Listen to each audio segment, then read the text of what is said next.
صلی اللہ علیہ وسلم حینئذ مجاور فی المسجد، اللہ کے نبی معتکف بھی ہوتے، یدنی لہا راسہ، اندر مسجد میں ہوتے، دیکھو جس طرح میں بیٹھا ہوں، سر تھوڑا یوں مائل کرتے دیوار کی اس طرف سے، یعنی مسجد کے حدود سے باہر۔ عائشہ صدیقہ اپنے حجرے پہ ہوتی، ادھر بالوں کو کنگھی کر لیتی، کیونکہ جس طرح حرم کے معاملے میں اعتبار شکار کا مسئلہ آپ کو معلوم ہے کہ پاؤں کا اعتبار ہے کہ پاؤں اگر حرم کے اندر ہیں، سر باہر ہے، تم نے شکار کیا تو اس کا جرمانہ پڑ جائے گا۔ اگر پاؤں باہر ہیں، سر اندر ہے، شکار کیا تو کچھ بھی نہیں۔ تو اس طرح کئی مسائل ہیں جس میں پاؤں کا اعتبار ہے۔ تو اعتکاف میں بھی کہ پاؤں اندر ہیں، ہاتھ بار بڑھا دیا،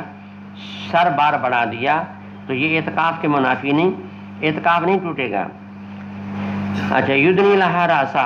راسہ ہوا یہ فی حجرتہا، اور عائشہ صدیقہ اپنے حجرے میں ہوتی، فترجل کنگھی دیتی حالت حیض میں۔ جی، قراءۃ الرجل فی حجر امرأتہ وہی حائض۔ مسئلہ یہاں اصل میں یہ ہے کہ آدمی اپنی عورت کے گود میں قرآن پڑھے تو قرآن پڑھ سکتا ہے۔ یہاں بظاہر شبہ یہ ہو سکتا ہے کہ حالت حیض ہے، اور جو قرآن کا پڑھنے والا ہے، حافظ قرآن ہے، شوہر، وہ اگر عورت کے گود میں آ جائے گا حالت حیض میں، تو ظاہر بات ہے کہ پھر وہ گود ناپاک ہے، اور ناپاک گود میں شوہر ہے، اور شوہر کے دل دماغ میں قرآن ہے، تو پھر یہ گود میں بیٹھنا قرآن کے اکرام کے خلاف ہوگا۔ تو فرماتے ہیں کہ نہ، حالت حیض میں یا حالت جنابت میں عورت یا مرد حالت جنابت میں قرآن کو رسی سے اٹھا سکتا ہے، کہ غلاف ہو، غلاف کے اوپر رسی ہو تو رسی سے اس کو اٹھا سکتا ہے۔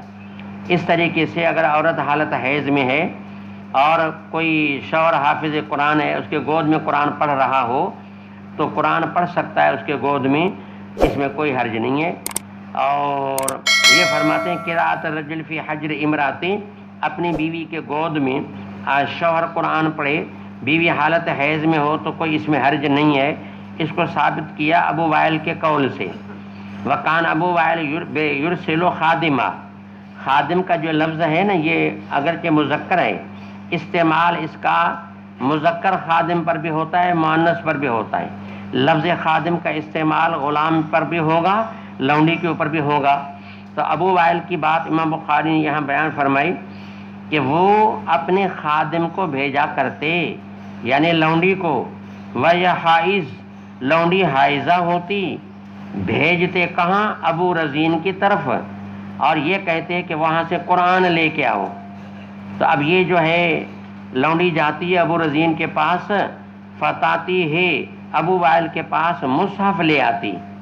اور مصحف جو ہے وہ چولی میں لپیٹا ہوا ہوتا، اور چولی کی جو اوپر رسی ہے، رسی سے یوں پکڑتی اور پکڑ کر کے ابو وائل کے پاس لے آتی۔ اب استدلال بیں طور ہے کہ حالت حیض میں اگر تلبس بالنقوش جب جائز ہے تو حالت حیض میں تلبس بالالفاظ بھی ہو سکتا ہے، کیونکہ بات یہ کہ مصحف کو خادمہ حالت حیض میں رسی سے جب اٹھائے گی تو اسی مصحف میں نقوش قرآن ہے، مصحف میں نقوش قرآن ہے، اور جب یہ پڑھنے والا گود میں پڑھے گا یہاں الفاظ قرآن ہیں۔ استدلال بیں طور ہے حالت حیض میں اگر تلبس بالنقوش جائز ہے تو حالت حیض میں تلبس بالالفاظ بھی جائز ہونا چاہیے۔ اس سے ترجمے کو ثابت کیا۔ یہ دیکھو استدلال میں باریکیاں ہوتی ہیں۔ تو یہ فرمایا فتاتی ہو بالمصحف، وہ مصحف لے آتی خادمہ، اور لے کر کے پھر فتمسکہ بعلاقتہ، اسی کے اوپر کے دھاگے سے پکڑ کے لے آتی۔ استدلال کا طریقہ میں نے آپ کو بتا دیا، اور آگے ہے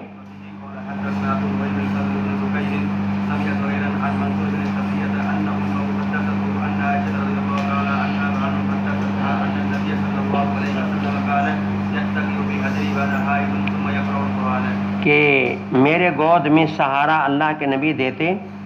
اور قرآن بھی پڑھ رہے ہوتے۔ اس کا استدلال بھی واضح ہے کہ معنی حالت حیض میں جو ہے وہ درمیان میں صرف کپڑا حائل ہے، تو جیسے اوپر آیا کہ حیض کی حالت میں قرآن کریم کی رسی، تو درمیان میں چولی حائل ہے، تو حالت حیض میں چولی ہے، رسی ہے، اور اسے حیض کی حالت پکڑ سکتی ہے۔ تو یہاں بھی عائشہ صدیقہ کے گود میں نبی کریم صلی اللہ علیہ وسلم قرآن پڑھتے تو درمیان میں کپڑا ہے، جیسے وہاں رسی ہے، یہاں درمیان میں کپڑا ہے، وہاں تلبس بالنقوش ہے، یہاں تلبس بالالفاظ ہے، تو لہٰذا یہ بات ثابت ہو گئی کہ جب اتقاء کی حالت میں قرأت قرآن اللہ کے نبی فرماتے تھے تو معلوم ہے کہ عورت کے گود میں آدمی قرآن پڑھے تو پڑھ سکتا ہے، یہ قرآن کے کوئی اکرام یا احترام کے خلاف نہیں۔ ترجمہ کا غرض یہ ہے کہ حیض کے اوپر نفاس کا استعمال بھی ثابت ہے، اور حیض نفاس کا ویسے تو فرق ہے، لیکن پھر بھی حیض کے اوپر نفاس کا نام جو ہے لغت میں بھی اور حدیث میں بھی ثابت ہے کہ حیض کو نفاس کہا جا سکتا ہے۔ تاہم امام نے یہ ترجمہ رکھ کر کے اشارہ اس طرف کیا کہ اگرچہ مشارکت اس بات میں ہے کہ معنی دونوں کا نام ایک ہو گیا، یعنی حیض کا نام حیض بھی ہے، نفاس بھی ہے، تو مشارکت فی الاسم ہے، اور مشارکت یعنی فی الخروج من الرحم بھی ہے کہ معنی دونوں رحم سے آتے ہیں۔ تو گویا کہ امام کے غرض یہ ہے اگرچہ خروج من الرحم میں دونوں کی مشارکت ہے، یا یوں کہیں کہ دونوں کی نام میں مشارکت ہے، تاہم ان کا کچھ احکام میں فرق ہے، تاہم ان کا کچھ احکام میں یعنی مشارکت محل کی وجہ سے یا مشارکت اسمی کی وجہ سے یہ نہ سمجھیں کہ نفاس اور حیض کے تمام احکام ایک جیسے ہیں، اس طرح نہیں ہے، اکثر احکام ایک جیسے ہیں، تاہم تھوڑا من وجہ فرق ہے۔ جس طرح دیکھیں حیض کی کم سے کم مدت 3 دن ہے، زیادہ میں زیادہ 10 دن ہے، اور نفاس کی کم سے کم مدت ولو ساعتن 1 گھنٹہ نفاس چلے پھر بند ہو جائے، اور زیادہ میں زیادہ مدت اس کی 40 دن، اس سے زیادہ نہیں ہوگا، تو اس طرح کچھ احکام میں فرق ہے۔ تو گویا کہ ترجمے کی غرض یہ ہے کہ من سمن نفاس حیضہ، تو ظاہری معنی تو اس میں یہ بنتی ہے کہ نفاس مفعول بھی اول ہے، حیض مفعول بھی ثانی ہے، تو اس سے معنی یہ نکلتی ہے کہ نفاس کا نام آدمی حیض رکھے، حالانکہ ترجمے سے یہ بات ثابت نہیں، ترجمے سے یہ بات ثابت ہے کہ حیض پر نفاس کا نام رکھا گیا ہے، اور یہاں معلوم ہوتا ہے کہ نفاس کا نام حیض رکھا،